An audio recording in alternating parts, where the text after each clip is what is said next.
Berita ini berpotensi besar untuk mengundang perhatian masyarakat, terutama bagi mereka yang memiliki minat politik.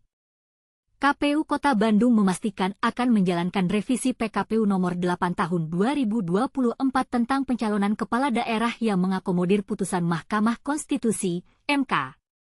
Pasal 11 dalam PKPU tersebut mensyaratkan partai politik peserta pemilu atau gabungan partai politik peserta pemilu harus meraih suara sah paling sedikit 6,5% di kabupaten kota dengan jumlah penduduk lebih dari 1 juta jiwa.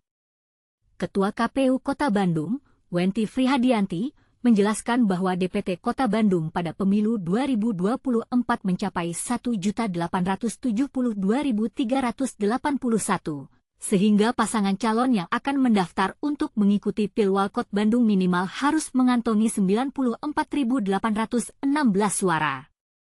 Pendaftaran pasangan calon wali kota dan wakil wali kota Bandung akan dibuka pada 27 hingga 29 Agustus 2024.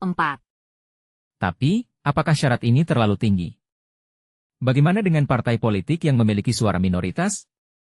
Apakah mereka akan kesulitan untuk mencapai target tersebut? Dan bagaimana dengan proses pendaftaran yang akan dilakukan? Apakah akan ada kendala atau hambatan dalam proses tersebut? Selain itu, Partai Buruh meminta KPU RI segera menerbitkan peraturan KPU, PKPU, terkait pilkada yang mengikuti putusan Mahkamah Konstitusi, MK, setelah diketok bersama DPR. Partai Buruh menegaskan akan mengawal penerbitan PKPU itu hingga terlaksananya pilkada. Presiden Partai Buruh, Said Iqbal, menilai bahwa sampai saat ini wacana aturan pilkada hanya sebatas lisan sebelum KPU resmi menerbitkan PKPU. Dia mengatakan tidak boleh ada tawar-menawar terkait PKPU pilkada tersebut.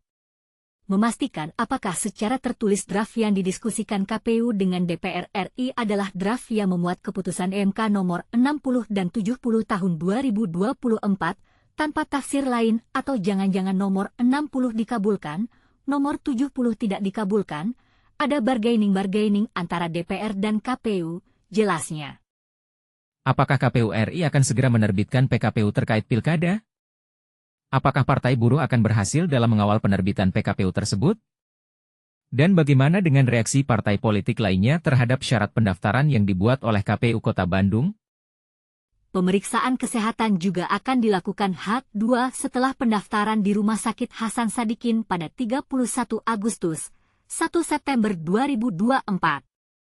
Setelah pendaftaran ada beberapa tahapan yang harus kita laksanakan. Baik verifikasi administrasi, dokumen pendaftaran maupun pemeriksaan kesehatan bakal pasangan calon, ucap Wenti. Pemeriksaan para bakal paslon ini meliputi pemeriksaan fisik, tes laboratorium, hingga pemeriksaan psikologis, imbuhnya. Apakah pemeriksaan kesehatan ini akan menjadi hambatan bagi calon-calon yang ingin mendaftar? Bagaimana dengan calon yang memiliki penyakit kronis atau gangguan kesehatan lainnya? Apakah mereka akan didiskriminasi dalam proses pendaftaran? Selain itu, bakal calon juga akan dites narkoba oleh BNN Kota Bandung. Pemeriksaan narkoba itu akan dilakukan oleh BNN. Para calon kita harapkan mengikuti aturan yang ditetapkan, pungkas Wenti. Apakah pemeriksaan narkoba ini akan menjadi syarat wajib bagi calon-calon? Bagaimana dengan calon yang memiliki riwayat penggunaan narkoba? Apakah mereka akan di-blacklist dari proses pendaftaran? Berita ini masih memiliki banyak pertanyaan yang belum terjawab. Kita akan terus mengawal perkembangan berita ini dan memberikan wawasan lebih mendalam tentang pernyataan-pernyataan yang dibuat oleh KPU Kota Bandung dan Partai Buruh.